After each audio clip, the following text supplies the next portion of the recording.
nossa alma estiver ferida, a nossa vontade, é claro, ela vai tender mais para as coisas ruins, para as coisas negativas que há no mundo geral.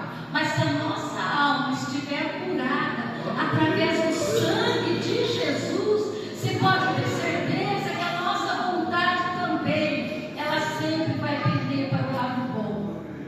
Irmãos, hoje mesmo eu estava pensando, não existe pessoas 100% perfeitas, não existe pessoas bom, nem Jesus quis ser chamado de bom. Todos nós temos um lado, temos a tendência para o lado do bem e o lado do mal.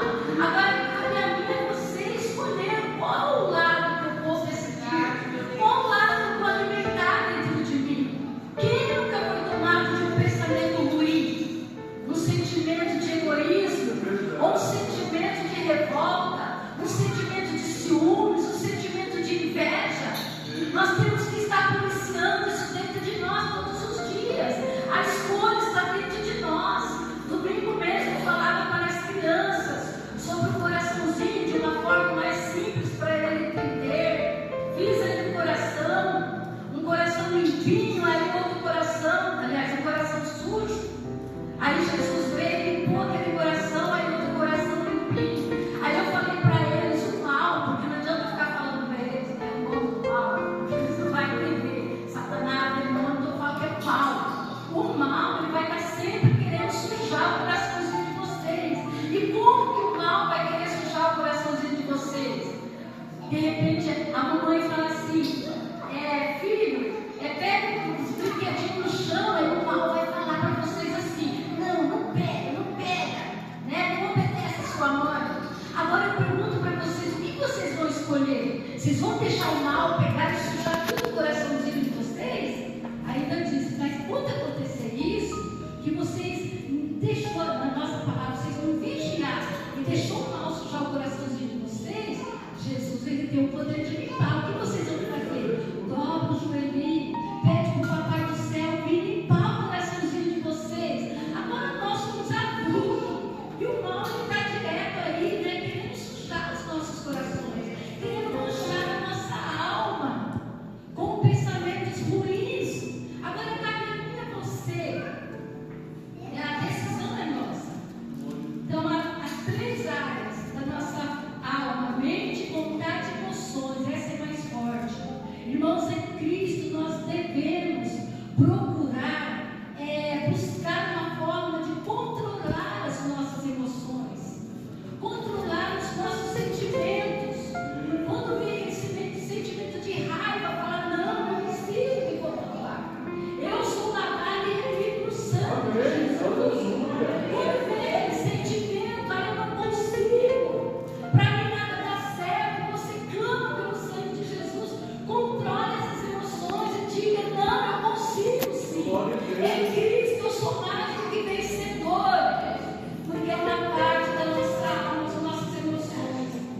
Emoções, instrumento para experimentar nossos sentimentos, gostos, simpatias, alegrias, tristeza, amor, ódio e etc. O inimigo sempre focará nas nossas almas, porque ele sabe que se ele atingir nossa alma, nós nos tornaremos presa fácil. E é por isso que ele vai querer, irmãos, manchar a nossa alma. É por isso que ele vai querer ferir a nossa alma. É por isso que ele vai querer deixar a nossa alma doente. Muitas pessoas já vieram para a igreja com a sua alma doente, como a Beatriz acabou de contar o seu testemunho. E eu tenho certeza que não foi fácil para ela,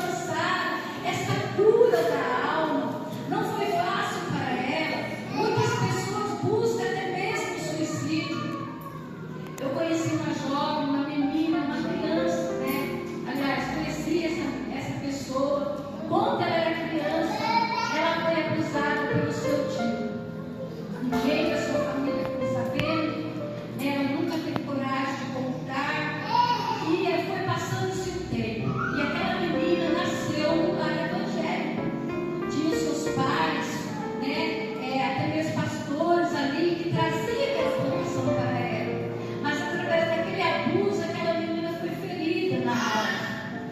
E ela relatando um determinado tempo que começou a vir um sentimento muito forte no coração dela de se suicidar. E um dia ela entrou no banheiro com aquele sentimento de tirar a sua própria vida. E os pais muitas vezes até percebiam o comportamento meio estranho daquela menina, mas não sabiam o que se passava dentro do seu coração. Simplesmente dizia: é a fase da adolescência, é a fase da adolescência, aquela confusão da mente, mas não sabia quão grande era a dor do coração daquela menina. E ela conta no seu testemunho que naquele dia ela falou que Satanás projetava tudo na mente dela, qual a forma dela se suicidar, e falar que eles nem vão perceber. Você entra no banheiro, você se corta, e aí quando eles menos perceberem,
água viva.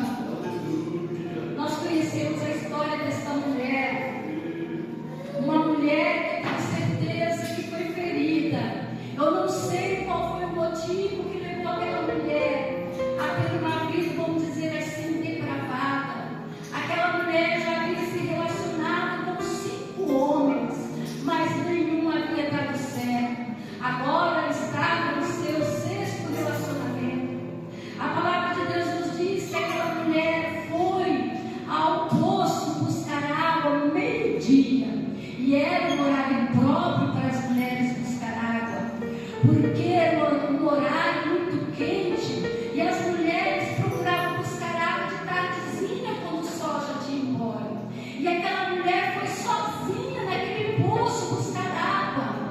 Porque, meus irmãos, eu tenho certeza que ela preferia viver sozinha, ela preferia sair em horários aonde ela não seria vista por muitos olhos, porque por onde aquela mulher olhava, eu tenho certeza que as outras ali começavam a cochichar e olhar para ela, falando mal dela. As mulheres até mesmo se afastavam dela. Eu tenho certeza que muitos pais diziam para suas filhas: não se aproxima daquela mulher, porque ela é uma mulher da vida, é uma mulher à toa. E eu tenho certeza que aquela mulher olhava os olhares daquela população, olhando para ela de uma forma desprezível. E a angústia tomava conta daquela mulher, a tristeza na alma. E ela procurava um horário mais discreto, onde ela não seria vista por muitas pessoas para ali buscar água. Mas Jesus sabia, sendo onisciente, que naquele dia, naquele exato momento, aquela mulher estaria lá naquele poço para buscar água. Então Jesus, sendo o próprio Deus, sendo o próprio amor, Ele amou aquela mulher mesmo antes de conhecê-la. Jesus já havia determinado a cura para aquela mulher mesmo antes de se encontrar com ela. Então Jesus preparou aquele momento para se encontrar com aquela mulher, porque eu tenho certeza que aquela mulher já não aguentava mais aquela situação. Ela queria sair daquele mundo que agora vivia, mas olhava de um lado para o outro. Mas eu tenho certeza que ela não viu uma saída, porque todos a desprezavam, todos olhavam para ela com um olhar de desprezo. De repente, quando ela se aproxima ali daquele poço para pegar água, ela vê um homem sentado naquele poço. Para vocês verem que ela estava sozinha. Ela não tinha nenhuma amiga para lhe acompanhar. E geralmente as mulheres procuravam juntas, até mesmo para uma maior proteção. Agora ela chega ali e se depara com aquele homem sentado. E Jesus ali começa a traçar o diálogo com aquela mulher. E disse: mulher, dá de beber. Ela disse: Senhor, mas o poço é fundo, não tem com quem tirar. Então foi aonde Jesus disse: mulher, se tu conheceres o dom de Deus e quem é que está falando contigo, tu pediria